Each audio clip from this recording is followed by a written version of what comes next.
Hey guys, I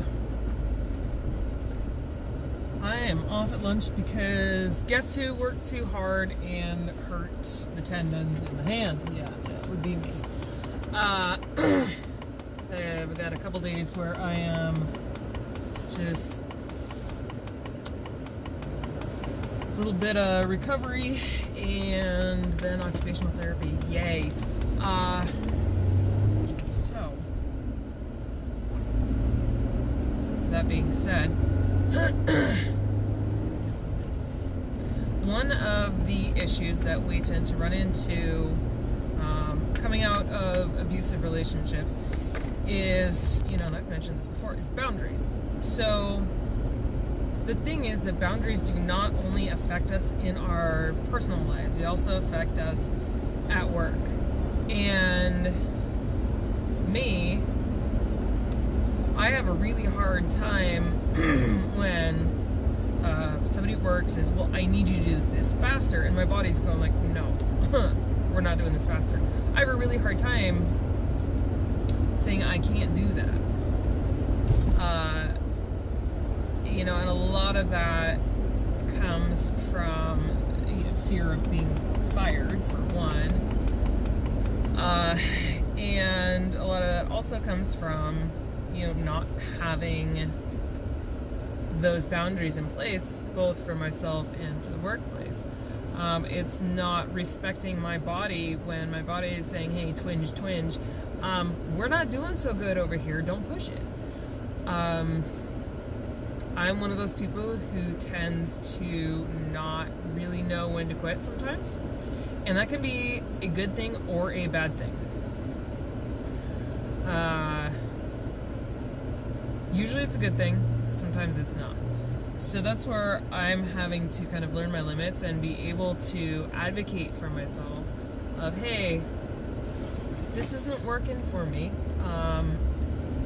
I need to figure something out because I'm going to get hurt if I keep doing this, like at this pace or like that. So the solution to that is actually pretty straightforward in my workplace. It's just to switch up jobs so that a lot of that repetitive fine motor movement,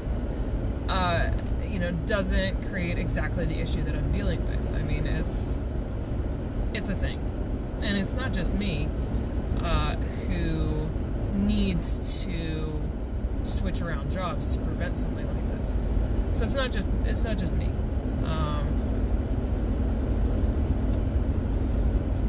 But I tend to just kind of push through the pain because I feel like that's what's expected, and that's my perception, and so that's something that I need to work on as far as, just push through it rather than, hey, I need to take a break. I need to do something else for a little while. My tendons are very angry right now. Let's problem solve on this. A lot of that compliance comes from just being really beaten down when you're with the abuser.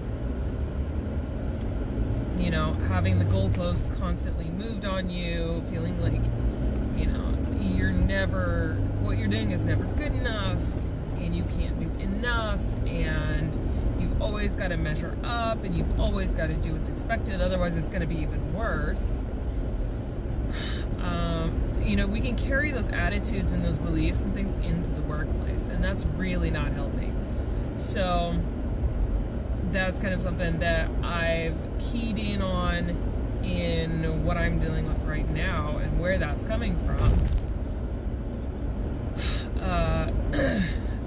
What in myself I need to work on, because that's that self-abandonment that we're taught when in relationship with an abuser or from our childhood or whatever it might be. It's that self-abandonment for survival. So unlearning that can be really hard because it can show up in ways that we don't expect and we didn't necessarily see prior. So, something to just kind of keep an eyeball out for if you've been in a relationship like this. having those boundaries with yourself and recognizing when you need to back off, when you need to self-advocate, when you need to listen to your body and say, I can't, I can't do what you're asking. Let's figure out how to get what you need done while not breaking me. Because they don't know. Your boss doesn't know unless you tell them, or unless you're like actively bleeding in front of them. They're not mind readers. So it's not up to them to see you hurting and say, hey, what's going on. It is up to you to, before it gets to that point, say, hey, I've got a little bit of an issue here. Let's work together to make sure that we can keep production or whatever it is going while making sure that, I don't get hurt. Move me to somewhere else, move somebody else in that spot. Whatever it might be, self-advocation is so huge for abuse survivors. Because we were trained to never do that. Ever. If we had any needs, if we were in any pain, we were supposed to just swallow it. Because if we voiced that, if we said anything about it, if we said, hey, I need something different, I need, oh my God, it's like the worst thing in the world. You will suffer. You will suffer even more than you did originally because of this. So,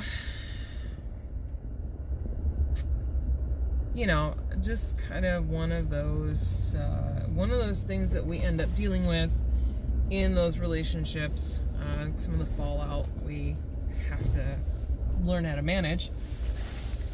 And so just something to be aware of, guys.